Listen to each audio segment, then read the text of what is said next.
दोस्तों, आज हम आपको दिखाने वाले हैं कि भारत में ट्रेडिशनल तरीके से काजू से शराब कैसे बनाया जाता है। आपको बता दें कि यह वाइन सबसे ज्यादा भारत के गोवा राज्य में बनाई जाती है और इसके लिए गोवा में दीवानगी नेक्स्ट लेवल है। तो चलिए देखते हैं कि यह वाइन कैसे बनती है। तो सबसे पहले जो काजू के फल अच्छी तरह से पककर पेड़ से गिर जाते हैं, उनको इस छड़ी की मदद से बकेट यानी बाल्टी में स्टोर कर लिया जाता है। काजू के फलों को जमा करने का यह काम गोवा के लोकल किसान और वर्कर्स ही करते हैं। अब इन सभी फलों को एक जगह जमा कर लिया जाता है और अब ये लोग एक एक करके इन फलों से काजू के नट को तोड़कर अलग करते हैं, क्योंकि वाइन बनाने के लिए केवल काजू के फलों की ही जरूरत होती है और काजू के नट को फैक्ट्रियों में काजू बनाने के लिए भेज देते हैं। उसके बाद बारी आती है काजू के फलों से जूस को निकालने की और ये काम सबसे मेहनत भरा होता है, क्योंकि ये लोग पैरों से इन फलों को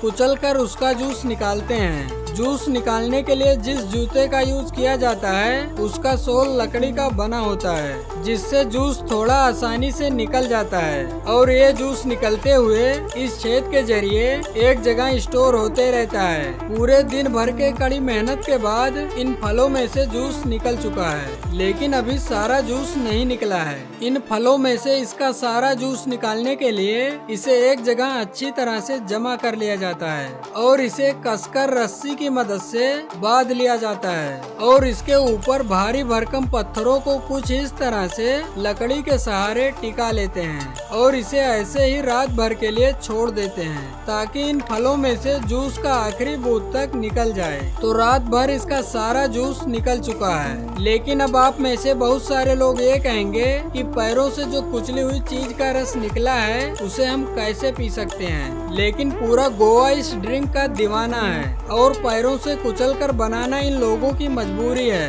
क्योंकि काजू के फल से जो ये रस निकलता है ये बहुत अम्लीय होता है। तो किसी भी मशीन से अगर इसे निकाला जाए तो उस मशीन में बहुत जल्दी जंग लग जाता है और इतना बजट इन लोगों के पास नहीं होता है कि बार बार नई मशीन लाई जाए, इसीलिए पैरों से कुचल कुचल कर ही ये रस निकाला जाता है। और अगले स्टेप में इन जूस को छान लेते हैं। इसके बाद इन जूस को एक ड्रम में स्टोर करके 3 से 4 दिनों तक रखा जाता है। अब इन जूस को बाहर निकालकर एक बड़े से तांबे के ड्रम में डाल दिया जाता है और इस ड्रम के ऊपर एक मिट्टी का बर्तन ढक दिया जाता है और उसे गीली मिट्टी से ऐसे सील कर दिया जाता है और इस बर्तन के छेद में एक पाइप भी लगा होता है, इसे भी गीली मिट्टी से सील कर दिया जाता है। तो अब यहाँ पर पूरे बर्तन को मिट्टी के चूल्हे पर गर्म करते हैं। 10 घंटों तक लगातार गर्म करने के बाद जूस से भाप निकलने लगता है और ये भाप पाइप से गुजरते हुए ठंडा होकर लिक्विड में बदल जाता है और दूसरी तरफ से निकलने लगता है,